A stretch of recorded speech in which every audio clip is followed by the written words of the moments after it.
And I'll start with you on this, Michelle, because you recently wrote a piece about her campaign. And the headlines have been really brutal for her this week. This is cut one for my producers. How Kamala Harris's campaign unraveled. That's the New York Times. Washington Post. Harris faces uphill climb and questions about who she is. Politico. No discipline, no plan, no strategy. Kamala Harris's campaign meltdown. There have been issues with the campaign. Let's just be honest. They've had issues. But you don't see those kind of obituaries being written for Steve Bullock, who's at 0, Marianne Williamson, who's at 0, Joe Sestak, who's at 0, John Delaney, 0, Tom Steyer, 0, who spent a whole lot of money to be at 0, Deval Patrick, 0. I could go on, right? There are some self-funders. John Delaney's rich. He's got a lot of money. He's putting a lot of money out there. He's at 0. Yes. There's no RIPs for them. Exactly, which tells me that she's actually a contender and has to keep fighting to be seen and to be heard. I feel like I want to walk around America and give out to members of the media and the Democratic electorate Ralph Ellison's Invisible Man, and just say, like, Invisible Woman, like she's not this ghost that's been made up by Edgar Allan Poe. There's a very serious problem, and I believe that it has everything to do with the fact that she is a woman, and she is a black woman, and she's a black woman of mixed heritage, being Indian as well. It just seems so difficult for people to get past the fact that she is not a white male. Questions about electability. Who is she? What is her message? We see her message. She gives us the message over and over and over again. She answers that question. Do you see us? Will you speak for us? Do you hear our concerns? But for some reason, the media seems fixated on issues about her campaign and her electability that we don't see with other men. And there's no other reason that you can explain it, I believe, other than sexism and the ability or the inability to see a black woman as president of the United States. You know what's weird? There's a few things that are weird about it, Tiffany.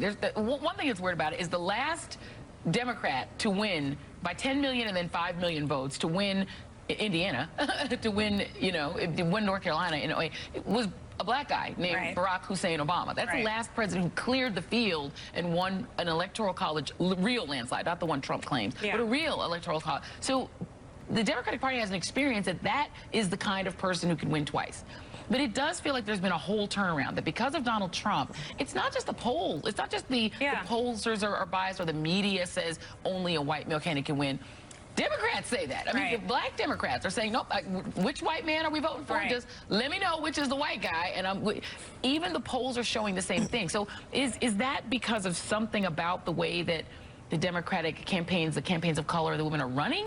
Well, or is it something else? I think there's a confluence of events happening here. So first, I'm going to walk through quickly polling. And I know that we talk about polls a lot, but let me just say that Quinnipiac poll, when you come out with this poll, not many people are going to look at the actual poll. They're going to look at the media interpretation of it. That poll had a pretty significant margin of error. It only had 574 participants, which is where you get a 4.9% margin of error. And when you look at who these participants are, a lot of people were white, male, college educated. When you look at the questions, how much are you paying attention to the presidential race? Less than half, I think it was like 49%, said a lot. So these polls come out and then they become a self-fulfilling prophecy when the media consumes them. They're salivating at it like, great, let's talk about this latest new poll.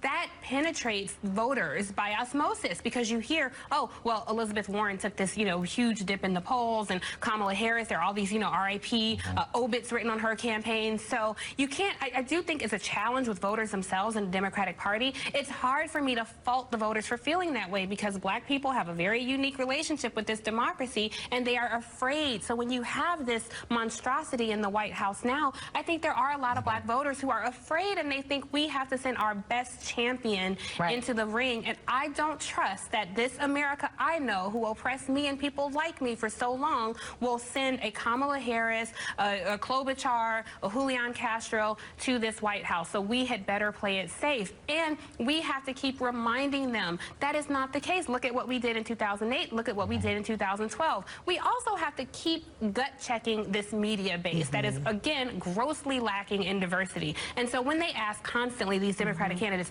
how are you going to win these swing voters? How are you going to win, these purple states? I wish somebody would ask a Trump surrogate, how's Trump going to win these swing voters? How is he going to build this Democratic base? They never ask that. And so it's really really just this confluence of events that keeps spoon-feeding American voters who are not consuming the minutia like we do, saying, yeah, you should be scared because your candidate may win. Yeah. I'm here to say, don't believe the hype. Look at the candidates. Look at where they stand on policy. Look, we all appear on cable news, so this is probably not the best advice. But stop listening to all these pundits trying to say something else. If the panels don't look like this, they don't represent the majority of the American voter. Yeah, I mean, well, speaking for the media, Dana Milbank, let's have you just answer for all of this.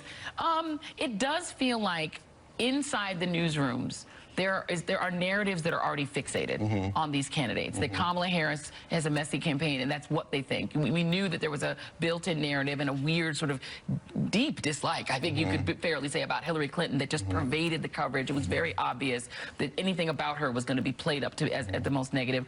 With Elizabeth Warren, you've already got the, well, you shouldn't have done that Medicare for all. No one ever says that about Bernie Sanders, but with Warren, it's like, well, you shouldn't have said Medicare for all. There does feel like a narrative inside the media that even media is choosing between the white male candidates, right? That's what it at least appears to be, I think, to a lot of Well, I don't want to be in the uncomfortable position of defending the media, but I'll give it a try with the premise that, of course, there's sexism in the media. There's sexism in all places in American life. I think the overriding thing in the media is just this obsession, as Tiffany was saying, with polling. And the reason, like, Steve Bullock is not having an obituary written, well, that's because his birth announcement was so I think a lot of it is Kamala Harris is saying, whoa, she was in the top tier and now she's fallen. Or Elizabeth Warren in the top tier and now she's fallen. So I don't like that form of journalism in general, because now we're anointing Pete Buttigieg, and, you know, in a month from now we're going to be writing his obituary, perhaps. So I think this sort of silly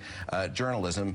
But underlying that is this deep level of sexism that's out there, more of it on the Republican side. We had the New York Times Siena College poll saying nearly 40% of voters are saying the women Democratic candidates are just not likable. There's not, that's mostly Republicans, but, you know, it's like 35%. I want to ask you this specifically, not to make you answer for all this. There is also the corollary to it. I'm going to answer for men. You're in everything. That's what's rolling on appeal today. Just accept it and love it.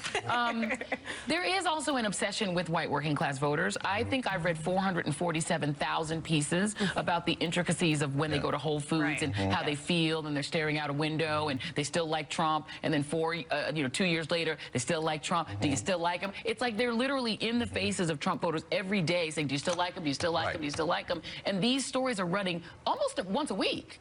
What is this?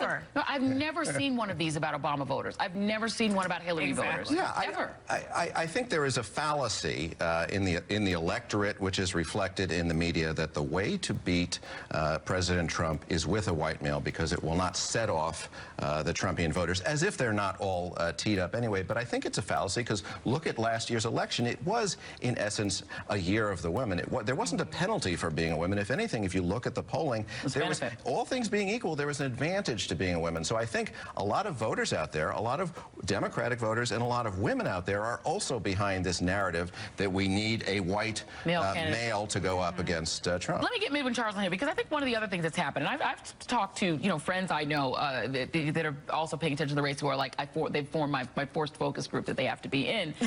And then there's also a sense that the media has a lot of power to create narratives that are very hard to shake. People believe that they know Kamala Harris's entire criminal justice record based on one op-ed in the New York Times by somebody that most people have no idea who she is. But this one person, Ms. Laura Bazelon, has set the terms for what people, including black people, think about Kamala Harris. To hear a lot of African Americans tell it, she's a cop. She was locking up every black man in California. But most people, if you quiz them a little deeper, they don't know anything specific about her record. They just know that headline. How much are the voters themselves to blame for essentially saying, oh, that lady said she's a cop, therefore she's off my list? You know, you make an excellent point, because I've done the same thing too. I've had my informal polling with friends and family and asked the same questions, and a lot of them come back with the exact same conclusion, that Kamala is a cop, she put black people in jail. And you'll remember after that debate, when Tulsi Gabbard brought that up, that kind of hurt her a little bit too. And what I find interesting is that the same people who were saying that Kamala Harris is a cop and she prosecuted black people are not saying the same things about Michael Bloomberg, who was a champion of stop and frisk. They're not saying the same thing about Joe Biden, who authored the 1994 crime bill. They're not saying the same thing about Bernie Sanders, who voted for the 1994 crime bill. So there tends to be a disconnect and a lack of consistency when talking about those issues. And I always like to say, keep the same energy. Like if you have a problem with a candidate for their record on criminal justice, then you ought to have the same problem with other candidates who have done the same or worse. And if you don't, you have to ask yourself why. Where is that coming from? And I think it's misogyny. I really do. Particularly when you look at that looked at how many times the email scandal was mentioned, and Hillary's email scandal was mentioned more than all of Donald Trump's scandals combined. And scandals there were, right? Trump University, the foundation, the Access Hollywood tape, discriminating to black people for renting. I mean, he had so many scandals, and yet they were not covered as much as Hillary's. The answer? Misogyny. Yeah, I mean, and Nina, I want to bring you in on this as well, because now you're going to have to speak for all the young people in your generation, because it is true, and I think especially among younger voters, it really is set in, I think, what people think about these candidates based on a headline or two, and there isn't because most people don't have time to sit there and read into the minutia of what these guys are about. But there does, I think, to the point that Midwood made, it doesn't sink in on Joe Biden the same way. You know, he wrote the crime bill. People blame Hillary Clinton more for the crime bill than they blame Joe Biden. And Hillary Clinton was just married to the guy who signed the crime bill. She had nothing to do with the crime bill. But people said, well, they almost thought she personally locked up African Americans when she was just First Lady at the time. There is a different way that women pay for what are seen as the sins of men. Absolutely. And I will go back even as a journalist who's very critical of the media and of the press and how they cover things and how they go about stuff. Because remember, at the end of the day, it's 2019, almost 2020. And unfortunately, newsrooms are still so lacking in diversity. And reporters and editors and everybody comes to the table with their own ingrained bias, right? Like everybody comes with their own experiences. So it's in the way you cover stuff. It's in the way you ask the questions, the way you shape the narrative. And then because so many people are unfortunately running around, struggling, trying to make ends meet, trying to work multiple jobs, they don't have the luxury to absorb, like Tiffany said, the minutia of everything like we do. So they just get the little bit that they do, you know, a soundbite here or 20 minutes of coverage here, and that's it. Or they may read a piece and formulate their opinion just based off of that. And what happens a lot of times with female candidates, especially women of color, is that you struggle twofold. So A, you struggle from trying to get coverage in the first place, right? You're either ignored or left out of the conversation. And then when you are brought in, it is that more negative, the grilling, the intense scrutiny, whereas you don't see that on the male counterparts. And where I think that the media and the Democratic Party actually fails in this regard too, is that the base is actually much more progressive, much more liberal, much more diverse. And I think if they keep focusing on, you know, we have to try to have a Joe Biden or Bloomberg or a centrist candidate, they're going to lose again. Yeah, and you know, one of the things I think is going to happen, I think will surprise a lot of people, is that we haven't seen people vote yet. Yeah. And in 2018, one of the things we saw was that younger voters voted in huge numbers, much larger numbers than they normally vote. And they flipped the script on terms of what the expectations were, right? Yes. So people may think one thing is going to happen, but when younger voters, and when you get under 50, you're getting to a much browner, blacker cohort of people. And as they get younger, they get even browner and blacker in terms of percentages. So we don't really know what's going to happen based on these polls. And the mindset of these younger voters. I think, again, you know, this is not to knock Joe Biden, of course, but Joe Biden's like no malarkey bus tour. I don't know how a no malarkey bus tour is going to fare with voters. Malarkey. Right. It's a bit of an anachronism. And when you get to voters in Atlanta, in Detroit, in Cleveland, and even parts of California, is that going to fare well? So all these people who are saying, oh, Joe Biden is our great white hope, he's going to save us, I just don't know. I'm not saying he won't, but I'm saying it's a reasonable question to ask. But younger voters are asking, I think, really smart questions, like, and some of the questions that I ask, with, for example, the Kamala Harris narrative or Amy Klobuchar, both former prosecutors. Why does a woman or and a black woman always have to be the defense attorney? How many innocent black men did not go to prison as a result of the fact that Kamala Harris was the Attorney General in the state of California? Why is it that we expect women to only care about sex discrimination in the workplace or babies instead of national security and war and all issues are women's issues? And I think that younger people who are going to go out and vote, they understand it and they get it, and they don't believe that we have to have some great white hope to steer the nation. Look what happened in Virginia. For the first time in 20 years, women have completely flipped the script, and the House of Delegates, the state Senate are now it's predominantly Democratic. Yeah, I mean, and the thing is, look, they're all politicians. All politicians are flawed. I think that there are legitimate critiques of the Kamala Harris campaign, to be honest. There are a lot of things they should have gone forward on. Absolutely. Right. And they should have addressed her criminal justice history early on. They had all sorts of opportunities. They chose to put it aside. So there are lots of legitimate critiques of Amy Klobuchar's campaign or all of these campaigns.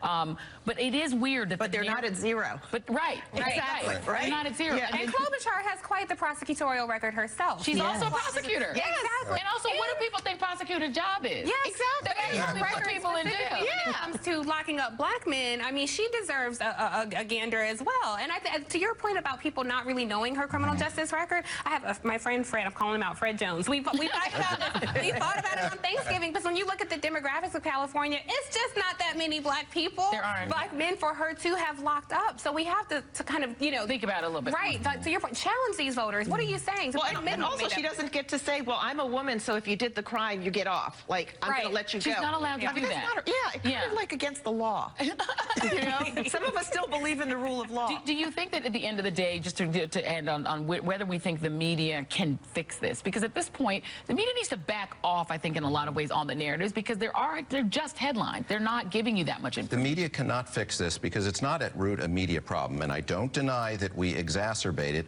but when 26% of Democratic voters say the women in the race are not likable, that's deep-seated sexism in this. Absolutely deep. Well, thank you very much. Okay, Michelle Bernard, thank you very much. Always good to see you. Dana, Tiffany, Nina, and Midwin will all be back with us later on and coming up.